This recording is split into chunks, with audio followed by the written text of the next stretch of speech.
Salut à tous, bienvenue dans cet avant-match numéro 14.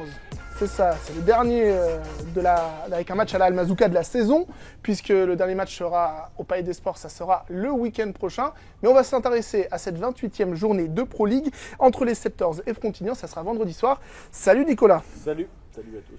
Ça fait vraiment 5 matchs que je dis c'est le sprint final et tout. Là, c'est vraiment... Vous êtes un coureur de fond, vous n'êtes pas un sprinter, c'est pour ça. Là, c'est vraiment le sprint final. Il reste 3 matchs à jouer dans ce super championnat de Pro League qui tient vraiment toutes ses promesses et c'est pas pour nous déplaire. On va parler du match juste après. On va juste revenir un petit mot sur Billère, la victoire des Scepters. Ça commence à remonter, mais on vous a pas vu depuis. Du coup, une victoire 30-31, fallait la prendre. Fallait la prendre, je vous l'avais dit. Ouais. Billère, ça va être compliqué à Billère. Voilà, parce que c'est toujours compliqué de jouer dans cette salle, dans cette équipe, dans cette ambiance aussi. Donc, les matchs à Billère sont jamais des matchs simples. Nous, on l'a passé. Il y a Dijon qui va devoir y aller. C'est un peu l'idée. C'est pas trop mal. Donc 2 points de plus. Billère peut-être un peu décroché dans la course au play-off, mais il reste encore des rencontres. Donc la course à la 6e place va être pas mal aussi. Juste avant de parler de Pro League, point sur la trêve internationale. C'est fini, les joueurs sont rentrés.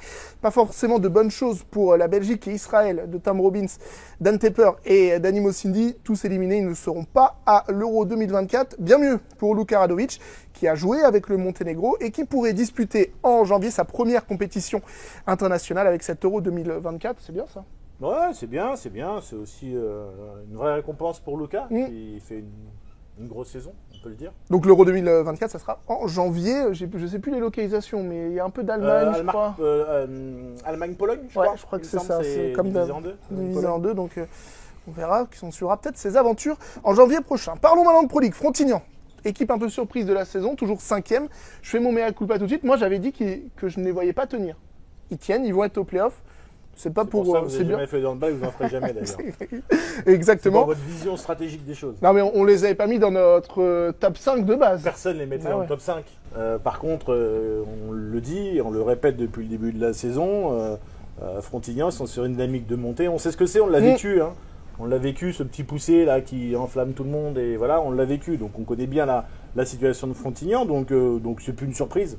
On ne va pas les appeler comme ça parce que c'est plus une surprise. Frontignan qui sera au minimum 5e, en tout cas ils peuvent plus être rattrapés derrière, qui peut mieux finir en cas de grosse fin de saison.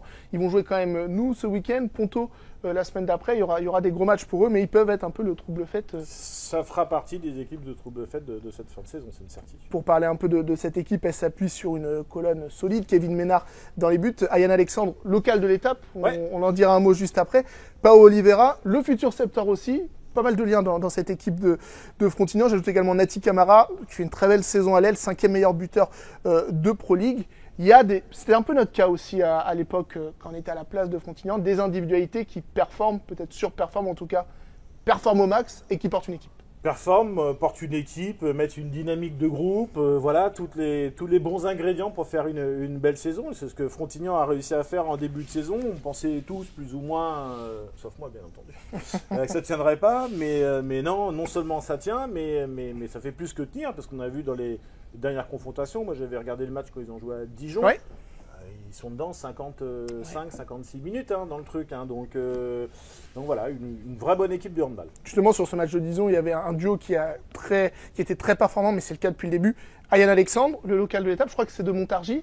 Je crois que c'est de Montargis, si je dis pas de bêtises. C'est ça, passé par Gien, ouais. si je dis pas de bêtises. Voilà, donc certainement qu'il y aura... Oui, on peut vous le dire, il y aura du monde. Bon, ben voilà. Il y aura du monde qui nous a acheté des places. Et donc voilà, ce duo, Ayane Alexandre, Pao Oliveira, qui se trouve très très bien. On l'a vu sur ce match contre Dijon. Les deux, première année ensemble, mais ça s'entend bien. C'est deux beaux joueurs de handball. Ouais, au-delà d'être performants cette année, c'est deux beaux joueurs. C'est-à-dire qu'esthétiquement, alors même si on note pas les chorégraphies encore au handball, mais malgré tout, c'est des beaux joueurs de handball et c'est agréable de les voir évoluer sur un terrain. L'autre que j'ai mis en avant, c'est Kevin Ménard, le gardien de but, aussi performant. Il a une histoire un peu particulière, vous l'avez peut-être lu sur lnh.fr. Il fait ses études de médecine. Il avait mis entre parenthèses totalement le hand pour faire les études de médecine. Et là, il est revenu avec Frontignan l'année dernière. Et il arrête la médecine, non? Non, je crois pas. Je crois qu'il a sécurisé tout ça. Mais lui aussi, c'est un des tout meilleurs gardiens de Pro League cette saison. De toute manière, quand vous êtes dans les équipes de tête, il n'y a pas de secret. Il vous faut un gardien qui fasse des arrêts quand votre défense soit est au rendez-vous ou pas d'ailleurs, peu importe. Mais il vous faut un bon gardien. On l'a vu l'année où on est monté. On avait eu Nicolas Gauthier, qui faisait partie des tout meilleurs. à un moment donné, il n'y a pas de secret.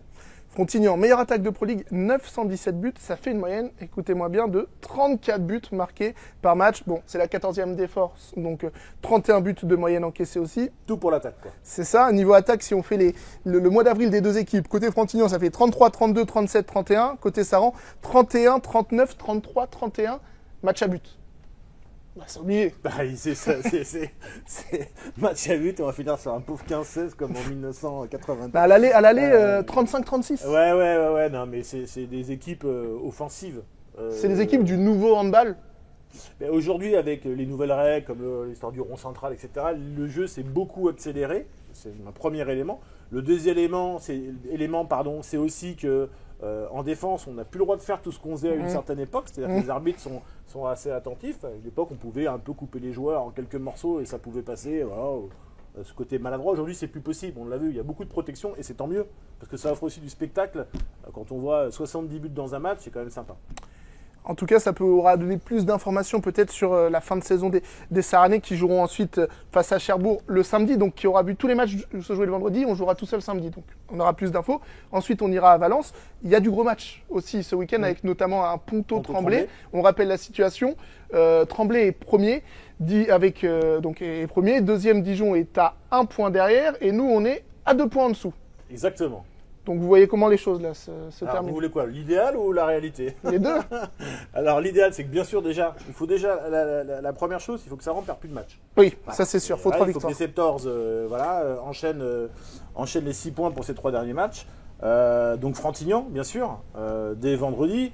Ça serait intéressant que Ponto batte Tremblay, je vous le dis très honnêtement. Voilà.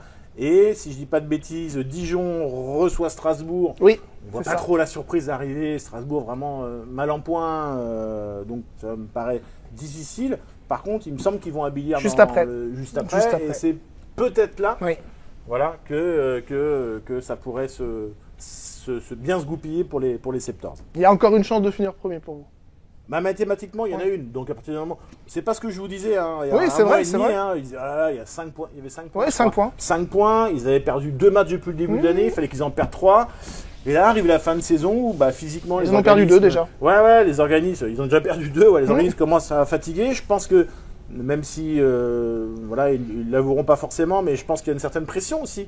Quand vous êtes en tête comme ça, faut l'assumer aussi. Je sais que Fabien Courcial aime à répéter qu'on aime bien être dans la peau du chasseur et non pas du chassé.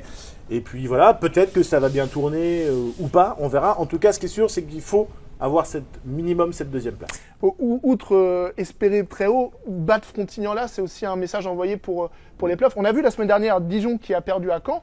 Dans les playoffs, ça pourra aussi peut-être compter au final que Caen a battu un gros, etc. Mais ça comptera parce que on s'appuie, enfin les entraîneurs vont aussi s'appuyer pour ces playoffs sur les choses positives. Bien sûr, ils reviennent sur les quelques faiblesses qu'il y a eu, mais on revient surtout sur les points positifs et avoir déjà battu une équipe dans les playoffs.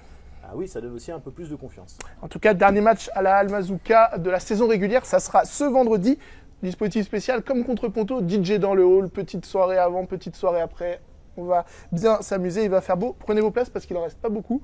Ça se trouve là quand la vidéo va sortir, il y en a même plus. Il n'y en a plus, peut-être. Peut-être qu'il y en a plus, il restera du debout. N'appelez pas Corentin, il n'a plus d'amis, c'est terminé.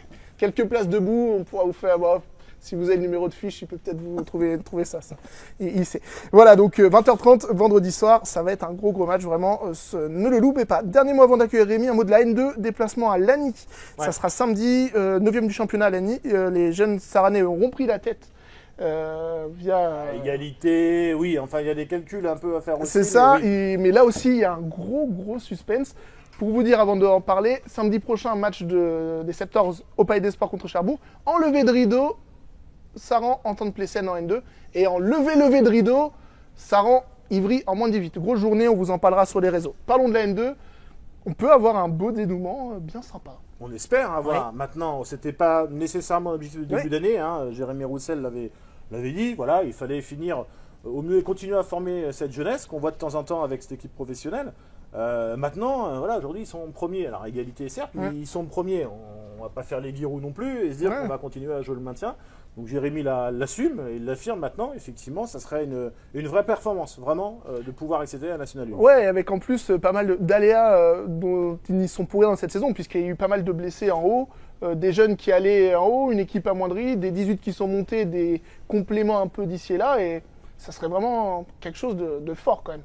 Ça serait quelque chose de fort, ça serait aussi un élément qui viendrait valider, si besoin était, que cette formation à Saran fonctionne, marche bien. On l'a vu avec quelques jeunes qui ont fait leur apparition dans le groupe professionnel. On voit qu'avec cette équipe qui performe sur le niveau national 2, je crois que ça valide aussi ce projet voulu par le président Bruno Bordier de la société, par Bertrand, président de l'association, voilà, de faire de la formation un axe fort du club. Ouais, ça fera...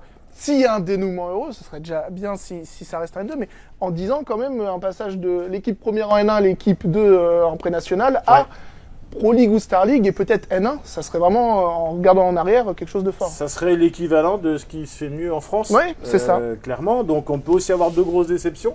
La non-accession en D1 et voilà, mais j'ai envie de dire, c'est pas que c'est pas grave sur la N2. Bien entendu que si je dis ça, que les jeunes écoutent, ils vont essayer de me courir après. Ils me rattraperont parce qu'ils vont bien plus vite que moi. Après, il faut pas me soulever aussi. Mais voilà, c'est pas essentiel, même si ça validerait une belle année. On parlait toujours aussi de cette jeunesse. On peut aussi faire un petit point sur les moins de 18 exactement. Aussi, qui jouent leur dernier match contre Ivry dans un peu plus d'une semaine au Palais des Sports. Une saison aussi exceptionnelle, ça bat Ivry, ça bat Créteil, ça bat Tremblay, ça bat le PSG. C'est pas loin de finir dans le Final Four des 4 meilleures équipes françaises. Voilà, on avait très honnêtement jamais connu ça, donc c'est une vraie dynamique collective, voilà, de la jeunesse avec des joueurs très jeunes en plus. Avec des joueurs extrêmement jeunes dans cette équipe, des premières, deuxième année moins de 18 essentiellement. Donc voilà, donc ça promet un bel avenir et surtout encore une fois ce projet jeune au service aussi de l'équipe Fagnon, parce que l'idée c'est aussi d'en intégrer dans l'équipe Fagnon, équipe professionnelle, voilà, ça a vraiment du sens.